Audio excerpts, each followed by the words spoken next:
காஞ்சிபுரத்திலே குமரக்கோட்டத்துல கந்த புராணம் அரங்கேற்றம் நடந்த உலகத்திலேயே கந்தனுக்குன்னு ஒரு புராணம் எங்க உருவாச்சுனாக்க காஞ்சிபுரம் காஞ்சி மாநகரத்திலே குமரக்கோட்டத்துல அதற்கென்று ஒரு மண்டபம் இருக்கும். ஒரு மண்டபம். ஆமா, அந்த மண்டபத்துல வந்து கந்தருக்கு உண்டான அந்த அதிகாரம் வழங்கப்பட்ட அந்த புத்தகமாகப்பட்டது ஏற்றப்பட்டது.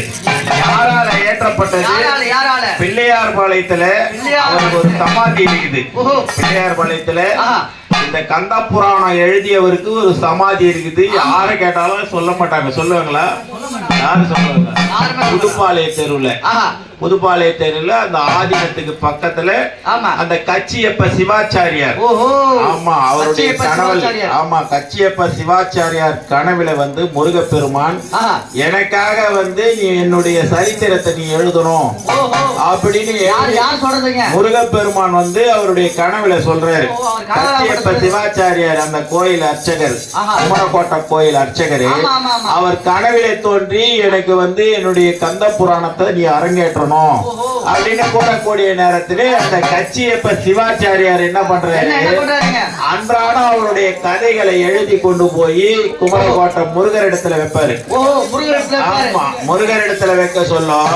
இவர் என்ன எழுதி இருந்தாரோ அதை மாத்தி இருப்பாரு முருகர். முருகப்பெருமான் வந்து அந்த ஓலைச்சுவடியில இதுக்கு இந்த எழுத்து போட்டுக்க, இதுக்கு இந்த எழுத்து போடலான்னு அப்படி பிழையெல்லாம் திருத்தி கொடுத்து அப்படி உருவானதுதான் கந்த புராணம். கந்த புராணம் மண்டபம் நீங்க போனீங்கன்னா மண்டபத்திலேயே எழுதி இருக்கு கந்த புராணம். கோயிலுக்கு குமரக்கோட்டை கோயிலுக்கு குமரக்கோட்டத்திலே முன்னாடி மண்டபம் அதெல்லாம் கொடுப்பாங்க பாரு, ஞாபகம் இருக்கா? கடை புரியோதரை. அதுக்கு பக்கத்துல யாரு எந்த கட்டடத்தை ஒன்னாலும் இருக்கலாம், உள்ள எதை ஒன்னாலும் ஆல்டரேஷன் பண்ணலாம். ஆனா அந்த மண்டபத்துல விபூதிலாம் விற்கிறதுக்கு எதிரில் இருக்குது அந்த மண்டபம். அந்த மண்டபத்துல யாரும் கைய வைக்க முடியாது. அப்படி சரித்திரம் வாய்ந்த ஒரு மண்டபம், அரங்கேற்ற மண்டபம். அப்படிப்பட்ட வேலை வரும் குறிப்பேடு பார்த்தாண்டி, குறிமேடு பார்த்தாண்டி, வேலை வரும் குறிப்பேடு பார்த்தாண்டி, வேலை வரும் குறிமேடு பார்த்தாண்டி, விதம் விதமாக அருள்வாண்டி, வாராண்டி முருகன் வாராண்டி வாராண்டி வள்ளி கணவன் வண்ணமயில் ஏறிடுமா எங்கள் தலைவர்.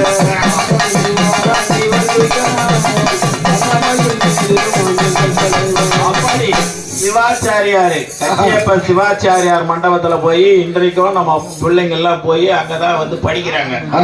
படிச்சு நல்ல முறையில அந்த அவருடைய சக்தியாகப்பட்டது இவர்களுக்கு கச்சியப்ப சிவாச்சாரியாரோட ஆசீர்வாதம் வந்து புதுப்பாளைய தெருவுல நிறைய குழந்தைங்க படிச்சு பாஸ் ஆகுறாங்க.